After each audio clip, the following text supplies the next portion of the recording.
Today I'm going to be talking about giving back what God has given us. From the day that we turn into a teenager, we constantly think about only one thing. What should I do next in order to be more successful in life? This question comes up every day in a person's life, especially with kids my age. Most people answer this question by thinking about what college they should go to, and then what job they should get, and how much money they should get to get where they need. I'm not saying that this is a bad thing. It's a really good thing to think about your future, especially for the kids around my age.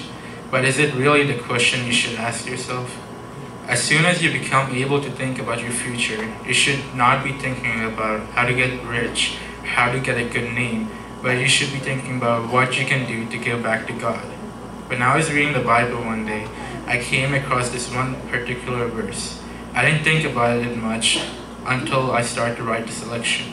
In Matthew 25, verses 35 to 40, it says, "For I was hungry, and you gave me food. I was thirsty, and you gave me drink. I was a stranger, and you welcomed me. I was naked, and you clothed me. I was sick, and you visited me. I was in prison, and you came to me." This is God speaking, by the way. And just like anyone would, just like I would, the people ask him, "Lord, when did we see you hungry and feed you, or thirsty and give you something to drink? When did we see you as a stranger and invite you in, or needing clothes and clothe you? When did we see you sick or in prison and go to visit you?" And then our Lord God tells us the answer to our question. "Truly I tell you, whatever you did for one of the least of these brothers and sisters of mine, you did for me."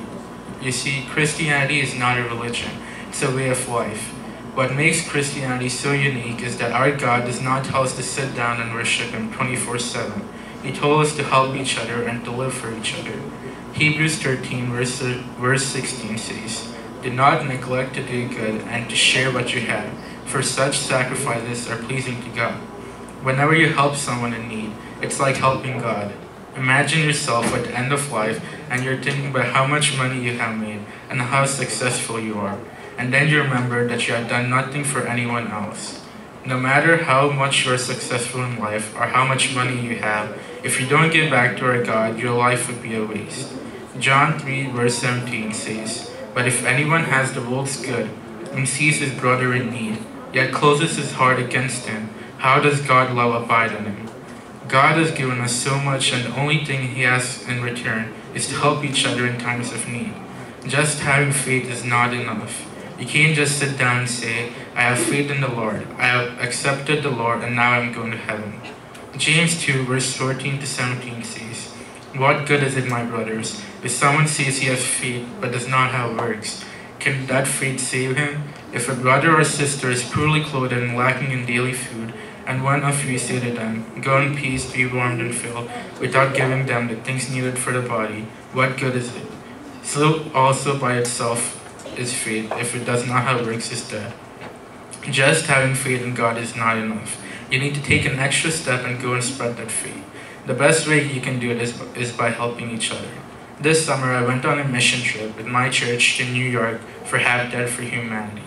Once there, me and a couple of my friends met this girl not too older than us. She started talking and then told us that she has done all kinds of crime and she ended up having to do this bad community service.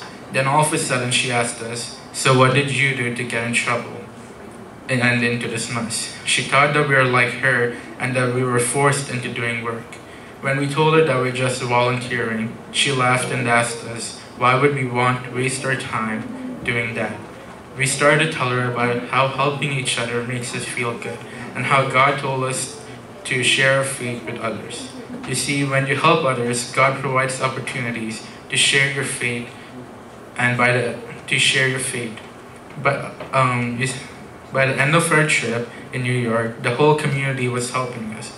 This was a town so deep in poverty, and almost everyone there had turned away from God.